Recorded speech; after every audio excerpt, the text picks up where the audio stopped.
नमस्कार शेतकरी बंधूंनो, मी Tejaswini Upadhyay, agriculture development trust संचलित कृषी विज्ञान केंद्र बारामती कृषी कॅप आयोजित आजच्या परिसंवादामध्ये सर्व शेतकरी बांधवांचं स्वागत करते. शेतकरी बांधवांनो, सध्या जमीन सुपीक असेल तरच उत्पादन क्षमता चांगली असते. सुपीक जमिनीत पिके चांगली येतात.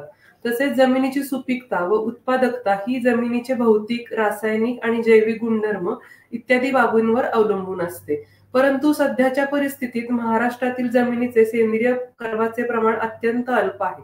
त्यामुळे जमिनीचा कस कमी होऊन जमिनीच्या भौतिक, रासायनिक तसेच जैविक गुणवत्तेत प्रतिकूल बदल होताना भेडसावत आहेत. याच अनुषंगाने आपण आजच्या परिसंवादादरम्यान सेंद्रिय कर्ब किती असावा, तो कसा वाढवावा आणि सेंद्रिय कर्बामुळे होणारे काय फायदे आहेत, तसेच जमिनीची म्हणजे सुपीकता तुम्ही कसे वाढवू शकाल, याच अनुषंगाने आपण आजच्या परिसंवादाचे आयोजन केले आहे. परिसंवादादरम्यान आपण जमीन सुपीकतेसाठी सेंद्रिय कर्ब व्यवस्थापन याची सविस्तर माहिती घेणार आहोत. परिसंवादाचे मार्गदर्शन करण्यासाठी आपल्यासोबत आहे Shri Mahesh Jadhav sir, farm manager, agriculture development trust Baramati. तर सरांना मी विनंती करते की आजच्या परिसंवादाला सुरुवात करा. धन्यवाद मॅडम. ॲग्रिकल्चर डेव्हलपमेंट ट्रस्ट संचलित कृषी विज्ञान केंद्र बारामती व कृषक ॲप यांच्या संयुक्त विद्यमाने आजचा जो आपण सेशन घेत आहोत त्यामध्ये जो टॉपिक आपण घेणार आहोत त्यामध्ये जमिनीची सुपीकता किंवा जमीन सुपीकता वाढवण्यासाठी सेंद्रिय कर्बाचं व्यवस्थापन महत्त्वाचा टॉपिक असल्यामुळे थोडं आपण आता जो उन्हाळी हंगाम आहे त्यामध्ये शेतकऱ्यांना कर्ब वाढवण्यासाठी काय शेतीमध्ये कामं करता येईल किंवा त्यासाठी आपल्याला काय प्लॅनिंग करता येईल त्या अनुषंगाने आपण आजचा सेशन घेत आहोत. मुळात सांगायचं गेलं तर आता आपण बघतो की व्हरायटी ऑफ क्रॉप्स म्हणजे विविध प्रकारची फळपिकं आहेत, भाजीपाला पिकं आहेत, नगदी पिकं आहेत, आपण आपल्या शेतामध्ये लागवड करत असतो.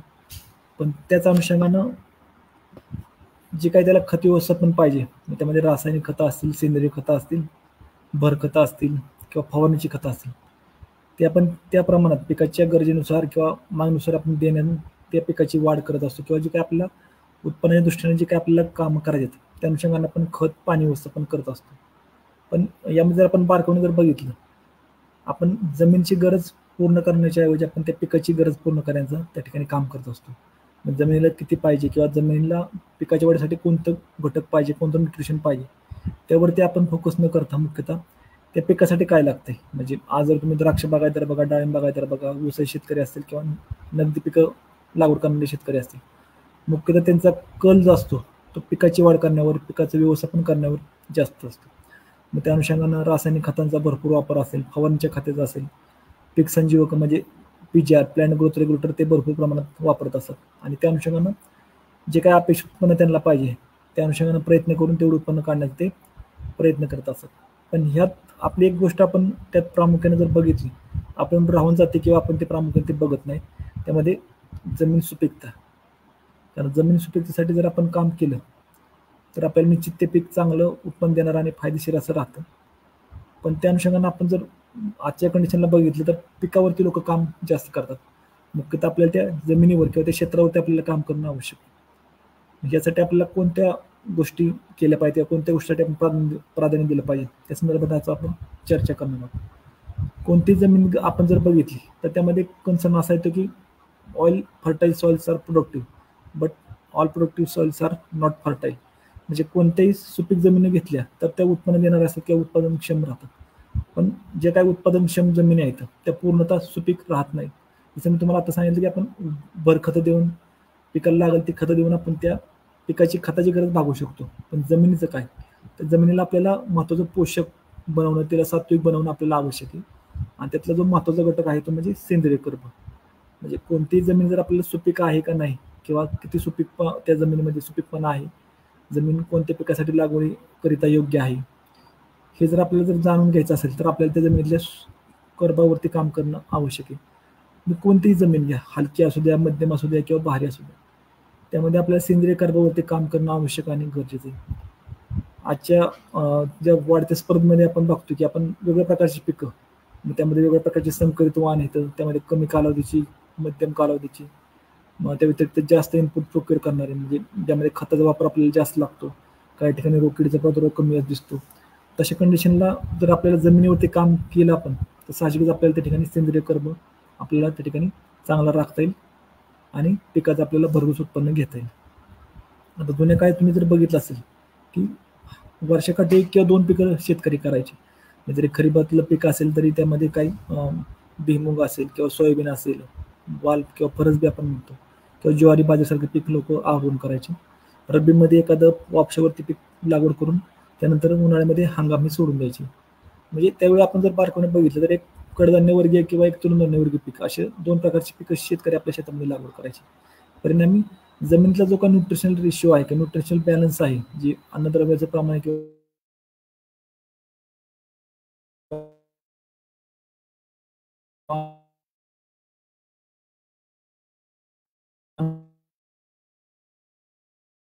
यावरती आपण फोकस जास्त करतो.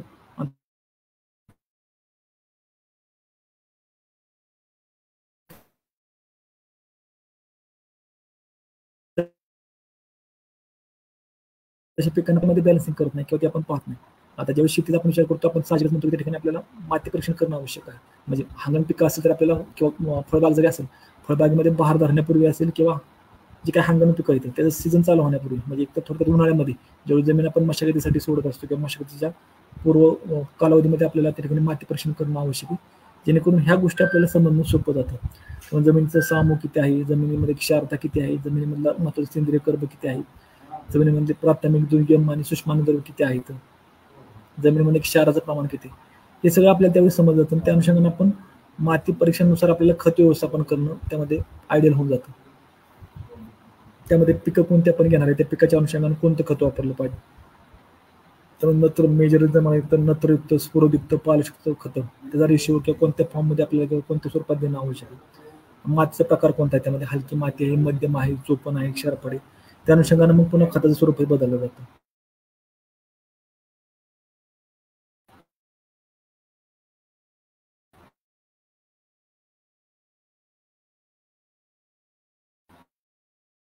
हेच मला समजले जाणार आहे.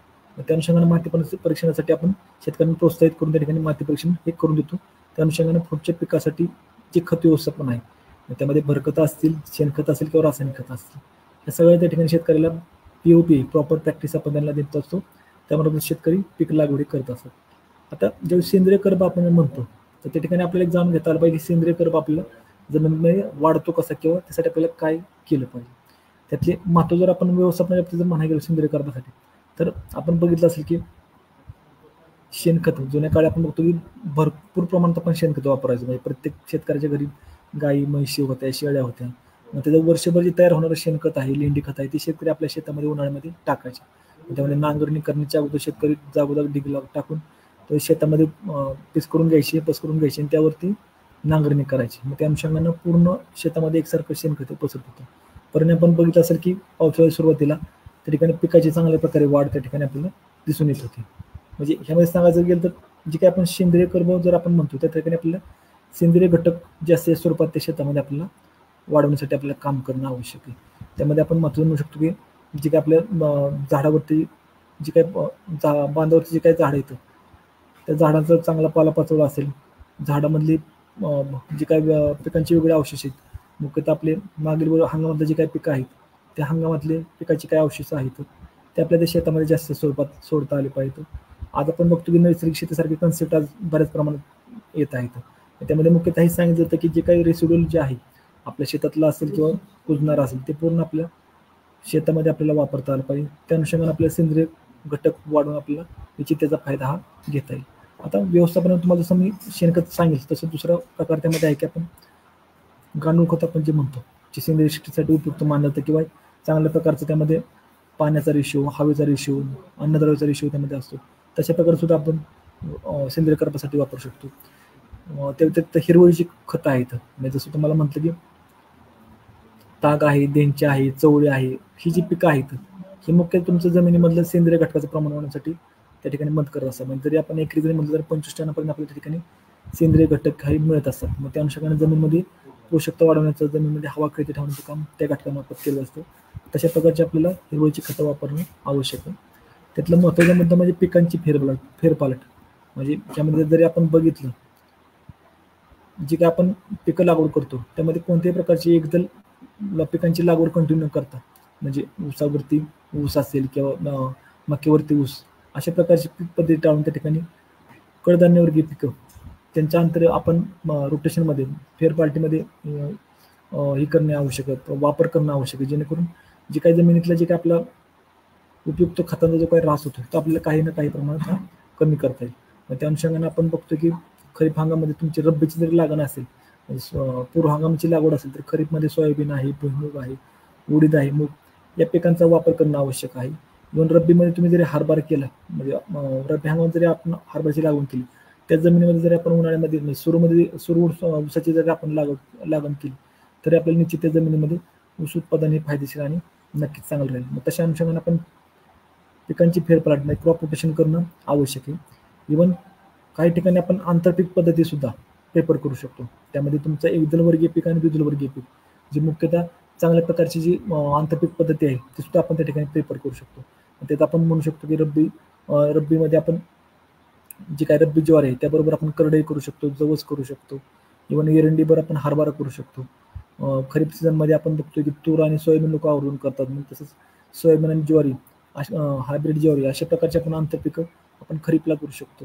म्हणजे ह्या अनुषंगाने जर म्हटलं तर जमिनीमध्ये जेवढं काही न्यूट्रिशन आपल्याला अपेक्षित आहे त्या अनुषंगाने जमिनीची सुपीकता कमी न होता, जमिनीचा ऱ्हास न होता, त्या ठिकाणी आपल्याला हे जे व्यवस्थापनाचे मुद्दे आहेत, जेव्हा तुम्हाला सांगितलं की शेवटचा मुद्दा तुम्हाला सांगितलं त्यामध्ये आंतरपीक पद्धती आहे, क्रॉप रोटेशन, पिकांची फेरपालट आहे, हिरवळीच्या खतांचा वापर आहे, गांडूळ खताचा वापर आहे, शेणखताचा वापर आहे. ह्या अशा प्रकारच्या आपण जर पद्धतीचा आपण वापर केला तर निश्चित आपल्या सेंद्रिय कर्ब वाढवण्यासाठी त्या ठिकाणी फायदा नक्कीच होणार आहे. आता तोट्याच्या बाबतीत जर आपण म्हणायला गेलं की जर आज आपण सेंद्रिय कर्बावरती कामच नाही केलं तर कोणते तोटे आपल्याला शेतीच्या अनुषंगाने जाणून घेता येतील किंवा कोणते तोटे होतील त्या संदर्भात जाणून घेऊया. मुख्यतः आज आपण बघतो की बऱ्याच अंशी सुपीकतेच्या अभावामुळे आपण बऱ्याच अंशी केमिकल खतांचा, रासायनिक खतांचा वापर खूप मोठ्या प्रमाणात करतो. त्यामध्ये बेसल डोस असेल, ड्रिपमधले खते असतील, फवारणीची खतं असेल, त्यामध्ये रासायनिक खताचा आपण खूप मोठ्या प्रमाणात वापर करतो. मग त्या अनुषंगाने जर विचार करायला गेला तर जेव्हा आपण फवारणी खताचा वापर करतो साहजिकच आपल्याला हवा प्रदूषणाला आपल्याला खूप मोठ्या प्रमाणात त्रास होतो. म्हणजे जरी आपण फवारणी करत असेल तरी आपल्यासाठी असेल किंवा हवामानाच्या दृष्टीने जे काही वातावरणातले घटक आहेत किंवा सजीव वनस्पती येतं त्यांच्यासाठी तो जो रासायनिक घटक आहे तो निश्चित हानिकारक असा समजला जातो. त्याच्या आरोग्यावर होणारे विपरीत परिणाम असतील, इव्हन वातावरणावर होणारे हवामानावर होणारे परिणाम आपल्याला लगेच जाणून येतात. जेव्हा ड्रिपमधून आपण रासायनिक खतं प्रमाणापेक्षा जास्त सोडतो साहजिकच जमिनीमध्ये जे काही उपयुक्त जीवाणू येतं, सूक्ष्मजीव येतं, त्यांचं त्या ठिकाणी जो ऱ्हास आहे तो मोठ्या प्रमाणात होत असतो. म्हणजे त्यांचं प्रमाण दिवसेंदिवस कमी होत जातं. त्यांची जी आपण म्हणजे पुढची पिढी तयार होण्याचं जे प्रमाण आहे ते साहजिक त्या ठिकाणी कमी केलं जातं. आणि साहजिकच त्या ड्रिप खताच्या जास्त वापरामुळे, रासायनिक खताच्या वापरामुळे जमिनीचं जे काही सेंद्रिय कर्बाचं प्रमाण ते कमी होण्यास त्या ठिकाणी प्रारंभ केला जातो. म्हणजे मुख्यतः आपण बघतो की ज्यावेळी रासायनिक खतं वापरतो ते तुमच्या पिकाला उत्पन्नासाठी नक्कीच फायदेशीर आहेतच, पण त्याचबरोबर तुमच्या जमिनीमधला जे काही उपयुक्त जीवाणूचा काउंट आहे, पाणी धारण क्षमता आहे, जमिनीमधला हवा खेळतं ठेवण्याचं प्रमाण आहे त्या ठिकाणी कमी केलं जातं. त्याचबरोबर ही जी आपण रासायनिक खतं वापरतो त्यामुळे साहजिकच तुमचं पाणी प्रदूषण हे केलं जातं. म्हणजे ज्यावेळी तुमच्याकडे जोराचा पाऊस होईल किंवा ज्यावेळी नैसर्गिक आपत्तींमार्फत पावसाचं प्रमाण एक अचानक वाढत जातं तेव्हा हेच खतयुक्त पाणी आपल्या नॅचरल रिझर्वायर्स म्हणजे जे काही आपले नैसर्गिक पाणी स्रोत आहे त्या ठिकाणी हे पाणी मिक्स केलं जातं आणि त्या ठिकाणची जी पाण्याची गुणवत्ता आहे किंवा पाण्याची क्वालिटी त्या ठिकाणी खराब केली जाते. ज्यावेळी आपण पाणी आपल्या पिण्यासाठी वापरतो किंवा जनावरांसाठी वापरतो तर त्या ठिकाणी ह्या पाण्यामार्फत अपाय आपल्याला झालेली दिसून येतात किंवा त्या ठिकाणी आपल्याला काहीतरी कमतरता असतील, काही ठिकाणी आपले जुना टागा त्या ठिकाणी आपल्याला दिसून येतात. आणि त्याच अंशाने जर आपण जमीन प्रदूषणाच्या बाबतीत जर म्हणायला गेलो हे काही रासायनिक घटक आपण जमिनीमध्ये मिक्स करतो, मग त्यात जे असणारे जे क्लोराइड्स आहेत, सल्फेट्स आहेत ते जमिनीमध्ये फिक्स केले जातात, म्हणजे जमिनीमध्ये स्थिर केले जातात. त्या अनुषंगाने जमिनीची जी काही सुपीकता आपण म्हणतो कमी होते, पण जमीन जी आपली आहे ती प्रदूषित केल्याचं प्रमाण सुद्धा त्या ठिकाणी वाढलं जातं. मुळात हे जे रासायनिक घटक आहेत ते कोणत्याही प्रकारे जर जमिनीमध्ये फिक्स झाले तर ते उपयोगी राहत नाही. ते जमिनीमध्ये स्थिर झाले, जमिनीची सुपीकता साहजिक त्या ठिकाणी कमी होते. जमिनीमध्ये पाणी धारण क्षमता जी महत्त्वाची आपण म्हणतो ती प्रामुख्याने त्या ठिकाणी मोठ्या प्रमाणात केली जाते. म्हणजे आज जरी आपण बघितलं गांडूळ खत असेल किंवा साधी काळी चिकन माती असेल त्यामुळे जर आपण पाणी ॲड करत गेलो तर ती जमीन पाणी घेत राहते, पण त्याच अनुषंगाने जी काही रासायनिक खत मिश्रित जी माती आहे ती ठिकाणी ही पाणी धारण क्षमता त्या जमिनीची कमी राहते. त्या अनुषंगाने शेतकऱ्यांनी सुद्धा ज्यावेळी जमिनीच्या हिशोबाने जर विचार करता येईल तेव्हा आपल्याला जास्तीत जास्त ठिकाणी जे काही सेंद्रिय खतं आहेत त्यांचा वापर मोठ्या प्रमाणात करणं आवश्यक आहे, जेणेकरून जलप्रदूषण असेल, पाणी प्रदूषण असेल किंवा हवा प्रदूषण हे काही ना काही प्रमाणात आपल्याला त्या ठिकाणी कमी करता येईल आणि जी काही सजीवांची जी काही आपली ठिकाणी असणारी व्याप्ती त्याचा असणारा जो नैसर्गिक जो काही रेशो आहे तो आपल्याला चांगल्या प्रकारे मेंटेन केला जाईल. मग त्या अनुषंगाने हे जे तोटे आहेत म्हणजे पाण्याचा तोटा आपण बघितला, इव्हन जमिनीमध्ये बघितला आपण, त्यानंतर हवेचा आहे, हे तोटे आपल्याला ह्या रासायनिक खताच्या वापरून आपल्याला जास्त दिसून येतात. इव्हन आता आपण बघतो की रासायनिक खताचा आपण जास्त वापर करतो, काही ठिकाणी आपल्याला जर जे काही नैसर्गिक जे काही किडे आपण जे म्हणतो म्हणजे उपयुक्त मित्र किडे आहेत जे आपल्या जमिनीसाठी किंवा शेतीसाठी फायदेशीर असे काम करतात, त्यांचं प्रमाण सुद्धा आपण बघतोय काही ठिकाणी कमी झालेलं आहे. म्हणजे एक रासायनिक खतांचा मारा असेल किंवा रासायनिक खतांचा जास्तीचा अपाय त्या ठिकाणी असेल, तशा अनुषंगाने त्या ठिकाणी जे काही उपयुक्त मित्र कीटक आहेत हवेमधले आहेत जमिनीमधले त्याचं प्रमाण बघतोय की आपण दिवसेंदिवस कमी होत आहे. त्याच्या अनुषंगानं जे हानिकारक किडे आहेत त्यांचं प्रमाण हे दिवसेंदिवस वाढत चाललेलं आहे. त्या अनुषंगाने आपल्याला त्या ठिकाणी जैविक खतं असतील, जैविक कीटकनाशक असतील, जैविक बुरशीनाशक आहेत जे जमिनीला आहेत, पिकाला आहेत आणि पाण्याला फायदेशीर अशा प्रकारे काम करतात, तशा प्रकारचा घटकांचा वापर करणं आपल्याला आवश्यक आहे. आता ह्या ज्या 2 गोष्टी आपण बघितल्या, त्या पुढचा जो मुद्दा आहे तो म्हणजे कर्ब, जो आपण सेंद्रिय कर्ब जो आपण म्हणतो त्याचे ऱ्हास होण्यामागची कारणे काय असेल किंवा जो आपण दिवसेंदिवस जो कर्ब आपण म्हणतोय कमी होत चाललाय, त्यामध्ये कारण काय की हा जो सेंद्रिय कर्ब ऱ्हास होतोय. आता मुख्यतः आपण बघतो की रासायनिक घटक हा जो पहिला कारण आहे की दिवसेंदिवस कोणत्याही प्रकारचं पीक असू दे, जीवन मका असेल, सोयाबीन असेल, उडीद असेल, ऊस असेल, फळपीक असेल, आज सर्वच लोक त्या ठिकाणी रासायनिक खत हे वापरत आहेत. मग त्या अनुषंगाने जमिनीतलं उपयुक्त जीवन आहे तो उपयुक्त जे काय बॅक्टेरियल काउंट आहे तो कमी होत चाललेला आहे किंवा त्या ठिकाणी जमिनीची सुपीकताही कमी होत चाललेली आहे. मग त्या अनुषंगाने आपण जर विचार केला तर साहजिकच त्या ठिकाणी जमीन नापीक होण्याचं प्रमाण हे दिवसेंदिवस वाढलेलं आहे आणि त्यातला साहजिकच सेंद्रिय कर्बाचा जो प्रमाण आहे ती पूर्णतः कमी होत चाललेलं आहे. त्यापुढे जर आपण म्हणाय गेलं जे आपण क्रॉप रोटेशन म्हणजे कोणत्याही प्रकारची पद्धती आपण अवलंबतच नाही, म्हणजे ऊसावर ऊस म्हणजे तुमचं जरी उन्हाळी ऊस तुटला तरी पुन्हा खरीपामध्ये अडचणीसाठी लागण्यासाठी ऊस घेतला, मक्यावर मक्याची लागवड आहे, ज्वारीवरती ज्वारीची लागवड, भाताची जी आपण कचरा म्हणतो त्यामध्ये कंटिन्यू भात, तर तशा प्रकारची पीक पद्धती आपण कंटिन्यू केली तर साहजिकच आपल्याला त्या पिकाच्या अनुषंगानं, कारण ही जी पिकं आहे ती पूर्णतः एक्झॉस्टिव्ह आहेत, म्हणजे ज्याला आपण त्या पिकाला जेवढं आपण टाकू तेवढं ती पिकं घेतच राहतात. त्या अनुषंगानं जमिनीची जी सुपीकता आहे ती कमी करण्याचं काम हे पिकामार्फत केलं जातं. त्या अनुषंगाने त्या ठिकाणी जमिनीचा आपल्याला ऱ्हास किंवा जमिनीची सुपीकता ही कमी झालेली असते. ज्या ठिकाणी कडधान्यवर्गीय पिकांची लागवडच केली जात नाही, म्हणजे मुख्यतः आपण बघतो की बराच काही बेल्ट असेल या ठिकाणी मुख्यतः भाजीपाल्याची लागवड आहे, मकाची लागवड आहे, ऊसासारखी जी की इकॉनॉमिकल पिक आहेत किंवा कॅश क्रॉप्स आहेत त्याची लागवड बहुधा केली जाते. मग त्या जमिनीमध्ये जर आपण बघितली तर आपल्याला त्या ठिकाणी ज्या ठिकाणी मोनोक्रॉपिंग आपण म्हणतो किंवा सिंगल क्रॉपिंग पद्धती म्हणतो, एकच पीक पद्धती, तशा जमिनीमध्ये आपल्याला सेंद्रिय कर्बाचं प्रमाण हे खूप कमी झालेलं दिसून येईल किंवा आजच्या कंडिशन त्या ठिकाणी जो सेंद्रिय कर्ब आहे तो अत्यंत कमी आहे. त्या व्यतिरिक्त जर तुम्ही सांगायला गेलं ज्या ठिकाणी आपण शेणखत किंवा म्हणजे काही सेंद्रिय घटक आहे किंवा सेंद्रिय शेतीचे लागणारे जे काही घटक आहेत, जेव्हा शेणखत असेल, गांडूळ खत असेल, वर्मी कंपोस्ट किंवा वर्मी वॉश असेल, त्या व्यतिरिक्त जीवामृत आहे, बीजामृत आहे, दशपर्णी अर्क किंवा आता नवीन 10 ड्रम थेरी म्हणजे 10 ड्रम थेरी सारखी कन्सेप्ट आले, तशा प्रकारचे घटक किंवा तशा प्रकारची जे काही सेंद्रिय घटकाला उपयुक्त असणारे आपण जे काही घटक वापरत करतच नाही, तशा ठिकाणी आपल्याला साहजिकच सेंद्रिय कर्बाचं प्रमाण कमी झालेलं आहे. Even in situ soil conservation किंवा सॉइल जे आपण काम करतो म्हणजे प्रथमश आपण बघतो की बागेत छाटणी केली असेल किंवा ऊसाची पाचट काढलेली आहे किंवा पीक हार्वेस्ट केल्यानंतर त्याचा जे काही राहिलेला भाग आहे बायोलॉजिकलिटी ते आपण आपल्या शेतामधून बाहेर काढत असतो. म्हणजे प्रथमश आपण बघितलं असेल की ऊसामध्ये शेतकरी पाचट काढतात, पाचट जाळतात किंवा विक्री करतात. फळपिकामध्ये छाटणी केली जाते बहुधा, म्हणजे बहार संपल्यानंतर त्या बागेत छाटणी केली जाते, मग राहिले जे काही अवशेष आहे ते मुख्यतः जाळलं जातं किंवा बाहेर शेतकऱ्यांना किंवा जशी मागणीनुसार ते विक्री केली जातं. इव्हन गहू असेल, हरभरा असेल, त्याच्या पीक मॅच्युरिटी म्हणजे परिपक्व झाल्यानंतर त्याचा राहिलेला भाग आहे तो मुख्य शेतातून बाहेर काढला जातो. त्यामागे ते काही कारण असतात की बाबा रोगकीडीचा प्रादुर्भाव वाढेल किंवा पहिल्या पिकाची रोगकीडी जमिनीवर तशीच राहील. तशा कंडिशन जरी आपण बघितलं, हे जे पिकांना हार्वेस्ट केलं की आपण जे पीक आता काढणी केलेले त्याचे जे काही अवशेष आहे ते आपण जरी आपल्या शेतामध्ये नाही ठेवलं आणि ते जर बाहेर काढलं, विकून टाकलं तर साहजिकच त्या पिकाने जेवढं काही घेतलेलं आहे त्यातलं काही ना काही भाग हा वाया जात असतो, आपल्या मुख्य शेतापासून लांब जात असतो. तशा कंडिशनला जे काही आपण हार्वेस्ट केलेलं आहे त्यामध्ये छाटणी मार्फत असेल, पाचट कुटी केलं असेल किंवा पाचट असेल, भात असेल, गहू असेल त्याची काढ असेल, हरभरा सोयाबीन त्याच्या पिकाचा अवशेष असेल, ते आपल्याला जास्तीत जास्त त्या शेतामध्ये कुटी करून किंवा त्याच ठिकाणी त्याचे कंपोस्टिंग करून आपल्याला कसं वापरता येईल त्यावरती आपल्याला काम करणं आवश्यक आहे. मुख्यतः यामध्ये जर तुम्ही बघितलं तर हे काय राहिलं अवशेष आहे त्यामध्ये आपण जे कंपोस्ट कल्चर म्हणतो त्याचा जरी वापर केला किंवा त्यामध्ये कंपोस्ट कल्चर सोबत युरिया आणि एस पावडर जरी आपण वापरली तर साहजिकच हे जे काही अवशेष आहे ते चांगल्या प्रकारे कुजवण्यासाठी आपल्याला मदत केली जाते. हे अवशेष आपण कल्चरचा वापर करून त्या ठिकाणी युरिया किंवा एस पावडर वापर करून जरी हे माती ॲड केलं तरी आपल्याला त्या ठिकाणी जमिनीमध्ये काही कालांतराने ते कुजलेलं आपल्याला दिसेल आणि त्याच्यामार्फत जे काही त्या पिकामध्ये साचलेलं आहे किंवा पिकामध्ये घेतलेलं आहे ते पूर्णतः त्या जमिनीला हे माघारी केलं जाईल किंवा त्या जमिनीमध्ये पुन्हा ॲड केलं जाईल. तशा अनुषंगाने आपल्याला जे काही छाटणी केलेले भाग आहे किंवा जो पिकाचा अवशेष आहे तेच त्या ठिकाणी आपल्याला वापर करणं आवश्यक आहे. आणि ह्यामध्ये एक महत्त्व सांगायचं राहून गेलं की त्या ठिकाणी आपल्याला जैविक खतं आणि जैविक औषधं ह्यांचा वापर आपल्याला करणं आवश्यक आहे. आज आपण बघतो की बऱ्याच जमिनी अशा आहेत की ज्यामध्ये खताची लेवल चांगली आहे. म्हणजे जरी तुम्ही काळी जमीन जरी घेतली, काळ्या जमिनीमध्ये पोटॅशची लेवल ही जास्त प्रमाणात किंवा पोटॅश मुबलक प्रमाणात आहे, पण तशा जमिनीमध्ये तो पिकाला लागू होत नाही.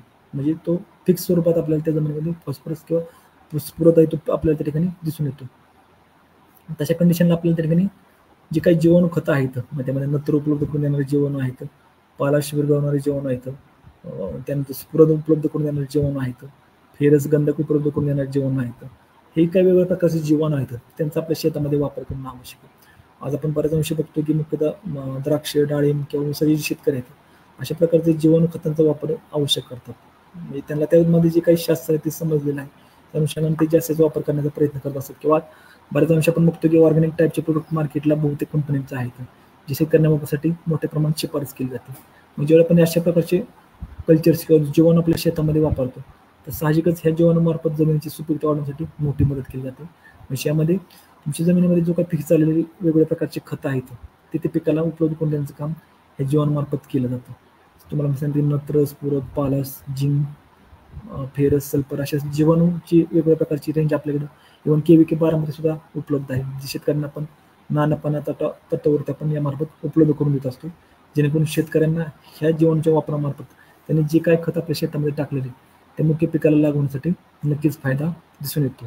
त्यामुळे ह्या ज्या पद्धती आहेत जे तुम्हाला आता सांगितले त्यामध्ये जैविक खतांचा जास्तीत वापर असेल, जीवाणू खतांचा वापर असेल, पिकांची फेरपालट असेल, त्यामध्ये पिकांच्या औषध त्या जमिनीमध्ये कुठून त्याचा वापर असेल, ही जी काही तंत्रज्ञान जरी आपण आत्मसात केलं तर साहजिकच आपल्याला जो कर्बाचा ऱ्हास किंवा आपल्या जमिनीतून जे कर्ब कमी होते ते कर्ब जास्तीत प्रमाणात आपल्या जमिनीमध्ये तयार करण्यासाठी आपल्याला फायदा होईल. आता मुळात काही शेतकऱ्यांची शंका असेल की बाबा जमिनीमध्ये सेंद्रिय कर्ब किती असला पाहिजे, म्हणजे त्याचं प्रमाण किती असलं पाहिजे. आता ह्या जर बघितलं आपण मुख्यतः म्हणतो की माती परीक्षणाशिवाय आपल्याला ह्या गोष्टी समजून येत नाही, पण जे काही जुने अनुभव शेतकरी आहेत ते साहजिकच जमिनीकडे बघितले सांगतात की जमिनीचं सुपीकपणा किती आहे किंवा जमीन किती उपयोग आहे. कारण जसं आपण म्हणतो की जुन्या काळी जर बघितलं जमिनीमध्ये आपल्या ढिकळ जे आपण म्हणतो किंवा त्यामध्ये पांढरेपणा जमिनीमध्ये कमी होता. आता दिवसेंदिवस त्या ठिकाणी आपण त्या जमिनीमध्ये कडकपणा जास्त येतोय, जमिनीमध्ये घट्टपणा होत चाललाय, जमिनीमध्ये पांढरं किंवा जे आपण क्षार म्हणतो त्या क्षाराचा थर वाढत चाललेला आहे. ही जी काही घटक आहेत, ही जी आपल्याला दिसणाऱ्या समस्या आहेत त्या मुख्यतः सेंद्रिय कर्बाचं प्रमाण कमी झाल्यामुळे आपल्याला दिसून येत आहेत. मग त्या अनुषंगानं सेंद्रिय कर्ब जर आपल्याला वाढवायचा असेल किंवा किती असावा त्याबद्दल थोडक्यात जाणून घेऊ. मुख्यतः सेंद्रिय कर्ब जरी म्हटला, आता आयडियल जमिनीला आपण बघतो की साधारण 0.40 ते 0.60 पर्यंत सेंद्रिय कर्ब आपल्याला दिसतोय, पण ज्या ठिकाणी सेंद्रिय कर्ब हा 1 असतो तशा जमिनी मुख्यतः या सुपीक किंवा चांगल्या जमिनी ह्या मानल्या जातात. आज अशा जमिनी जर बघायचं म्हणतो तरी मुख्यतः जो काही जंगली भाग आपण म्हणतो, ज्या ठिकाणी पडीक जागा जास्त प्रकारामध्ये आहे किंवा कोकण विभागातल्या जी काही अशा जमिनी आहेत ज्या ठिकाणी पिकांची जी हंगामी पिकं आपण म्हणतो 1 हंगाम किंवा 2 हंगामी घेतली जातात त्या ठिकाणी कर्बाचं प्रमाण जास्त आहे. इव्हन ज्या ठिकाणी ड्रायलँड एरिया म्हणजे आपण तुरीसारखे पिकं ज्या ठिकाणी घेतो, सोयाबीनसारखे घेतो, उडीदसारखी आहेत किंवा मुगासारखे ज्या जमिनी हलक्या प्रकारच्या आहेत पण तशा जमिनीमध्ये ही जी पिकं घेतली जातात तशा जमिनीमध्ये सेंद्रिय कर्बाचं प्रमाण आपल्याला इव्हन हे चांगलं दिसून येतं. मग हे जे प्रमाण साधारण 1 किंवा त्यापेक्षा साधारण 0.80 रेंजमध्ये आपल्याला दिसून येतं. पण चांगला जरी सेंद्रिय कर्ब जरी म्हटलं तरी आपल्याला 1 पेक्षा जास्त ठेवणं आवश्यक आहे. आता यावेळी सेंद्रिय कर्ब आपल्याला कमी होत जातो, त्यात मुख्यतः आपल्यामध्ये पिकाची वाढ कमी होणं असेल, एकसारखी वाढ न होणं, पिकामध्ये कमतरता दिसणं, पिकामध्ये पाण्याचा अभाव किंवा पिकामध्ये सुकवा लवकर येणं, अशा प्रकारच्या गोष्टी आपल्याला जमिनीच्या सेंद्रिय कर्बाच्या जर अयोग्य व्यवस्थापन झाले असेल तर आपल्याला दिसून येतात. आता मुख्यतः जेव्हा आपण शेणखत वापरतो तर शेणखतामध्ये आपण म्हणतो की सेंद्रिय कर्बाचं प्रमाण किंवा सेंद्रिय घटकाचं प्रमाण हे जास्त असतं, ज्या योग्य आपल्या जमिनीमध्ये आपल्याला सेंद्रिय कर्ब चांगल्या प्रकारे वाढवता येतो. मुळात शेणखतच का, त्यामागचं तुम्हाला एक कारण सांगतो की त्यामध्ये असणारा जो कर्बनत्र गुणोत्तर आहे ते 12.1 ते 20.1 दरम्यान आहे. म्हणजे ह्या जर उदाहरण जर द्यायचं झालं 5T मध्ये जर तोच घटक आपण जर घेतला तर 5T मध्ये साधारण हे गुणोत्तर 80:1 किंवा 120:1 तशा प्रकारचं आहे.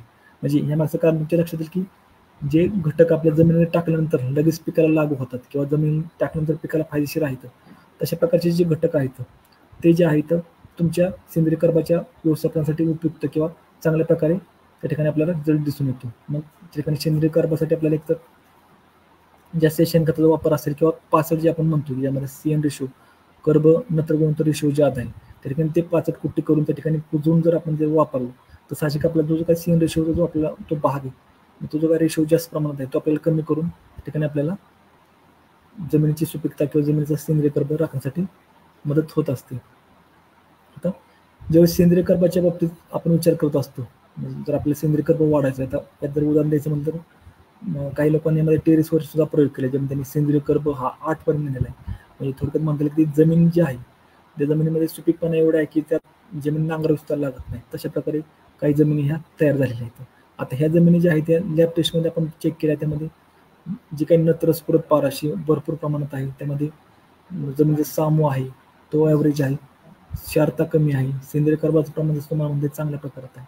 मग तशा प्रकारची जमीन आपल्याला जर तयार करायचं असेल तर आपल्याला फायदेशीर पीक पद्धती कोणत्या आहेत किंवा ज्या पीक पद्धती सेंद्रिय कर्ब वाढवण्यासाठी फायदेशीर आहेत त्यांचा कशा प्रकारे आपण आत्मसात केला पाहिजे त्या संदर्भात थोडक्यात माहिती घेऊया.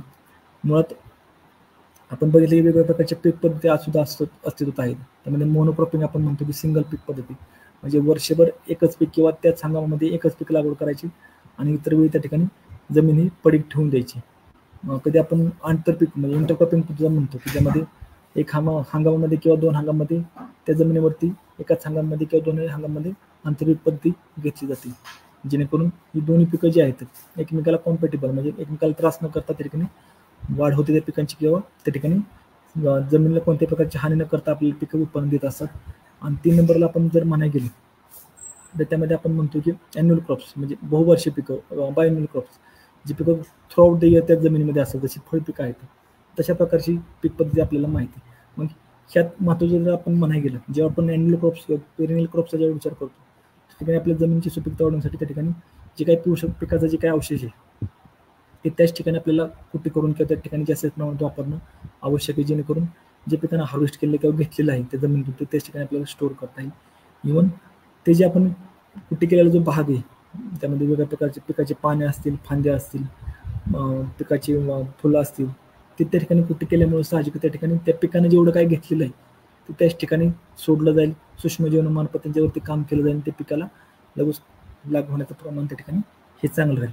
जेव्हा आपण आंतरपीक पद्धती म्हणतो त्यामध्ये आपण 2 प्रकारची पिकं, मग त्यामध्ये कडधान्यवर्गीय असेल किंवा एक कडधान्य आणि एक तृणधान्यवर्गीय पीक, ही पिकं जी आहे ती पिकाला एकमेकांना कॉम्पिटेबल आपल्याला दिसून येत नाहीत. म्हणजे जरी आपण तृणधान्यवर्गीय पिकं घेतली तर ती टॅप रूटेड क्रॉप्स आहेत, खोडवर जाणारी मुळं आहेत.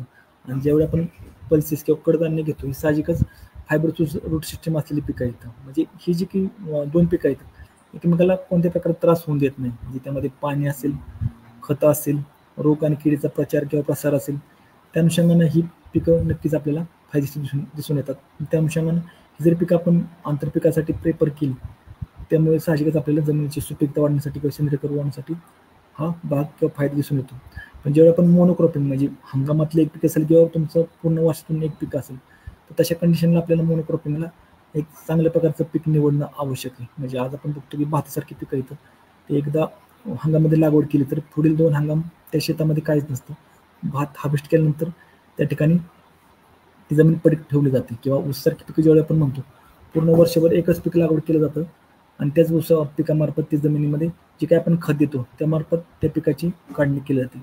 पण अशा कंडिशनला आपल्याला जास्तीत जास्त सेंद्रिय घटक त्यामध्ये शेणखत असेल, पालापाचोळा किंवा चांगलं कुजलेलं कंपोस्ट खत असेल, गांडूळ खत असेल, अशा प्रकारे जे काही खतं येतं त्यांचा जास्तीत वापर करणं आपल्याला आवश्यक आहे, जेणेकरून त्या जमिनीमध्ये जे काही उपयुक्त घटकाचं उपयुक्त खताचं जे काही प्रमाण कमी झालेलं आहे ते आपल्याला पुन्हा त्या ठिकाणी ॲड करणं हे फायदेशीर होऊन जाईल. आता जे आपण शेणखत किंवा गांडूळ खत ॲड करतो त्यात मुख्यतः किंवा महत्त्वाचे आपल्याला 3 ते 4 फायदे त्यामध्ये दिसून येतात.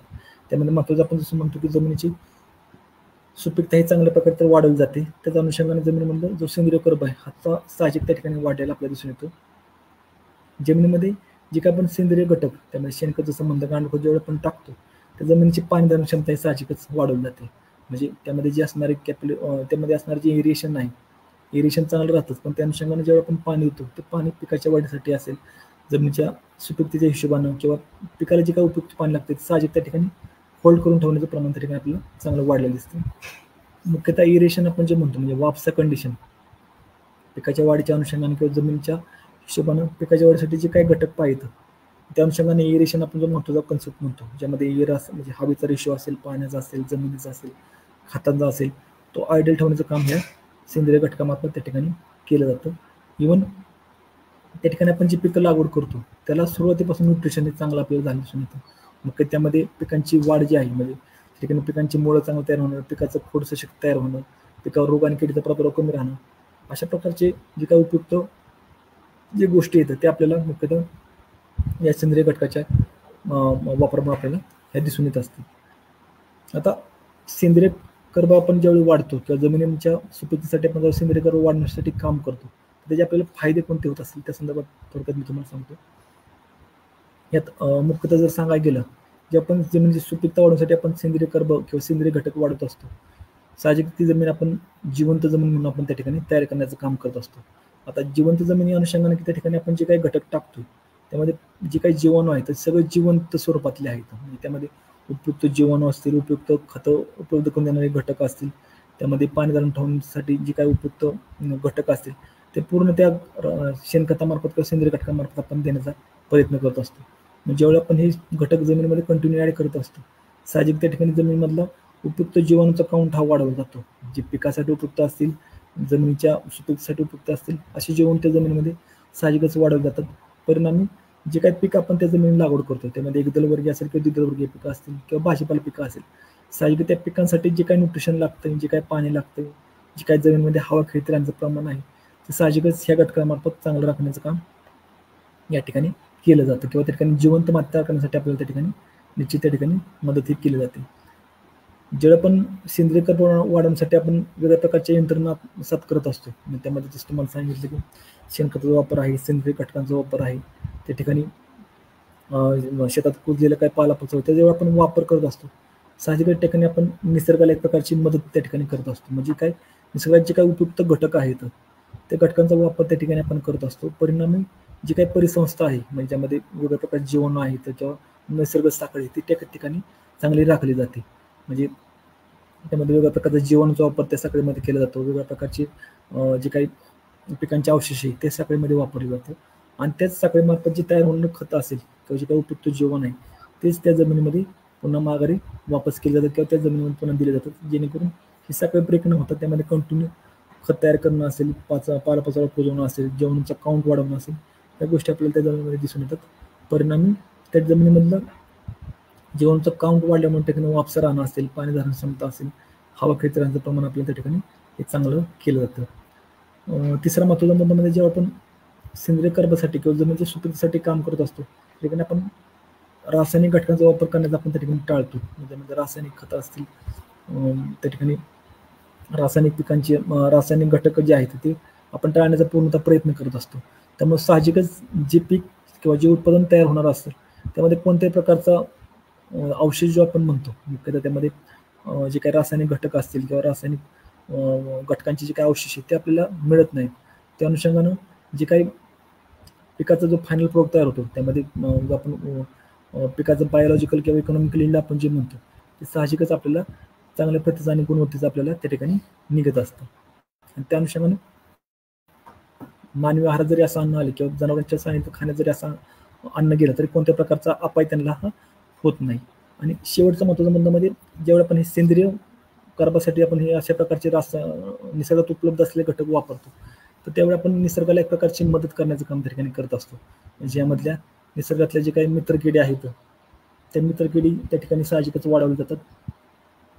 मित्रकिडी वाढल्यामुळे जी हानिकारक जे काही रोग आहेत किडी आहेत त्यांचं प्रमाण आपल्याला काही ना काही प्रमाणात टाळता येतं किंवा त्यांचं प्रमाण आपल्याला शेतामध्ये हे कमी दिसतं. मग त्याच्या अनुषंगाने जेव्हा आपण सेंद्रिय घटक कंटिन्यू ॲड करत राहतो तर त्या ठिकाणी आपण बघितलं जमिनीमधलं सुद्धा उपयुक्त जीवाणूचा काउंट हा वाढला जातो. परिणामी जे काही हानिकारक गोष्टी जसे मररोग असेल किंवा डायबॅक आपण म्हणू शकतो, विल्ट आहे, तर ते जागेवरती आपल्याला काही प्रमाणात त्या ठिकाणी कंट्रोल करण्यासाठी हे त्या ठिकाणी मदत होत असते. त्या अनुषंगानं हे जे फायदे आहेत, म्हणजे जसं तुम्हाला मी सांगितलं की त्यामध्ये उपयुक्त जीवाणू असेल, हानिकारक बुरशी कमी करणं असेल, मित्र कीटक आहेत किंवा सुपीकता राखण्याचं काम महत्त्वाचं ज्या सेंद्रिय खताच्या व्यवस्थापनामार्फत आपल्याला करता येतं. आणि त्यात महत्त्वाचं शेवटचं म्हणजे जे काही आपण म्हटलं की पाणी प्रदूषण आहे, हवा प्रदूषण आहे किंवा जमिनीचं होणारं प्रदूषण आहे, हे आपल्याला पूर्णतः कमी करता येतं. म्हणजे ज्यावेळी आपण सेंद्रिय घटक वापरतो, तर सेंद्रिय घटकाच्या वापरामुळे आपल्याला रासायनिक घटकाचा वापर जो आपण पूर्णतः कमी करतो.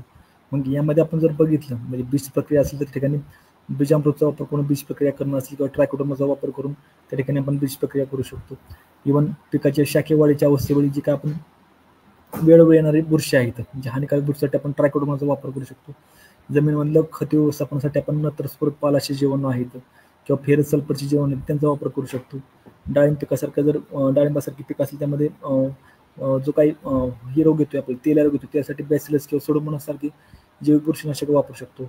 पांढऱ्या मुळीच्या वाढीसाठी आपल्याला विहामसारखे जे काही घटक आहेत, मायक्रोज आपण म्हणतो, तर मायक्रोज जीवाणूचा किंवा त्या घटकाचा वापर करून आपण पांढऱ्या मुळीची वाढ चांगली करू शकतो. अशोषक किडीसाठी जरी म्हटलं निमार्क सारखे घटक आहेत किंवा निमार्क जे आपण म्हणतो निमॉइल, त्याचा वापर करून आपण रसशोषक किडीचं नियंत्रण मिळवू शकतो. इव्हन जमिनीमधले मर रोगाचा प्रॉब्लेम आपल्याला जास्त दिसतो, तर त्या ठिकाणी निंबोळी पेंड म्हणजे हळदीसारखी पिकं आहेत, आलेसारखं पिके, भाजीपाला पिके किंवा फळबागेसारखी लागवड आपण करताना निंबोळी पेंडचा वापर केला तर साहजिकतेने मर रोग आपल्याला काही ना काही प्रमाणात आपल्याला कमी करता येईल. द्राक्षासारखी पिकं आहेत, पेरूसारखं आहे, सीताफळीसारखं आहे, ज्या ठिकाणी मिलीबगचा प्रॉब्लेम आहे त्या ठिकाणी आपण वर्टीसिलियमसारखी जी काही जैविक बुरशीनाशक आहेत त्याचा वापर करून आपल्याला हे रोग कमी करता येतील. ज्यावेळी आपल्याला जमिनीमध्ये होणारं पाणी प्रदूषण आहे, जमिनीचं प्रदूषण आहे, हवेचं प्रदूषण आहे, हे आपल्याला काही ना काही प्रमाणात टाळता येईल, जेणेकरून जमिनीच्या सुपीकतेबरोबरच मानवी आरोग्य असेल किंवा हवेचं आरोग्य आपल्याला चांगलंही राखता येईल. त्या अनुषंगाने आपल्याला ह्या सेंद्रिय कर्बवरती काम करण्यासाठी आपल्याला जी काही बेसिक मुद्दे आहेत त्या संदर्भातलं ही जी फायदे आहेत तुम्हाला मी या ठिकाणी मेन्शन केलेले आहेत. आता या व्यतिरिक्त जर आपण म्हणायचं म्हटलं की बाबा ह्या सगळ्या गोष्टी व्यतिरिक्त आपल्याला जर अजून त्यामध्ये काही ॲडिशनल करता येईल किंवा सेंद्रिय कर्बासाठी आपल्याला काम करायचं आहे पण त्याबरोबर जमिनीची सुपीकता पण राखायची, मग त्या अनुषंगाने आपण कोणत्या गोष्टीवरती काम करू शकतो. ह्यामध्ये एक सांगायचं गेलं तर ज्यावेळी तुम्ही ऊससारखी पिकं लागवड करता, म्हणजे आज बघतो की बऱ्याच मोठा बेल्ट आपला महाराष्ट्रातला ऊसाखाली, त्यातल्या त्यात पश्चिम महाराष्ट्रामध्ये बऱ्यापैकी म्हणजे घरटी ऊस शेती ही केली जाते. मग त्या अनुषंगाने आपण त्या ठिकाणी पट्टा पद्धतीचा वापर करणं आवश्यक आहे, जेणेकरून त्यामधल्या स्पेसमध्ये आपण एखादं हिरवळीचं पीक घेऊन मग त्यामध्ये ताग असेल, दिंच्या असेल, चवळी असेल, उडीद असेल किंवा मूग असेल अशा प्रकारची पिकं येतात. ते फुलोरा स्टेजमध्ये म्हणजे 50% फुलोरा अवस्थेला त्या ठिकाणी आपण जमिनीमध्ये गाडून टाकले तर साहजिकच आपल्या जमिनीची सुपीकता राखण्यासाठी आपल्याला फायदेशीर होईल. कारण आज बऱ्याच अंशी आपण शेणखताचा वापर बघतो की दिवसेंदिवस कमी होत चाललेला किंवा शेतामध्ये चांगल्या प्रकारचे शेणखत हे उपलब्ध होत नाही. तशा अनुषंगाने आपण जर हिरवळी खतांचा वापर जर केला जे आपल्या जमिनीला नक्कीच फायदेशीर आणि उपयोगी राहतील. इव्हन त्यातले सांगायचं गेलं तर ज्या ठिकाणी ऊसाची लागवड ही पूर्व हंगामीला आहे किंवा सुरू हंगामामध्ये आहे तशा कंडिशनला आपण जर पूर्व हंगामामध्ये जर ऊसाची लागण असेल तर त्यावेळी आपल्याला खरीप हंगामामध्ये त्या ठिकाणी सोयाबीन असेल किंवा भुईमूग तशा पिकांचा वापर करणं आवश्यक आहे, जेणेकरून जे बिगवड पीक म्हणून त्या ठिकाणी काम करेल. इव्हन सुरू हंगामात जर ऊसाची लागवड असेल तशा वेळी रब्बी हंगामामध्ये आपल्या ठिकाणी हरभऱ्याची लागवड करणं निश्चित फायदेशीर आणि उपयुक्त आहे. ज्यावेळी पॉलिहाऊसमध्ये आपण भाजीपाला पिकाच्या लागवडीचं नियोजन करतोय त्यावेळी आपल्याला त्या भाजीपाला पिकाची आपण लाल माती वापरतोय त्याला स्टरलाइज करणं आवश्यक आहे.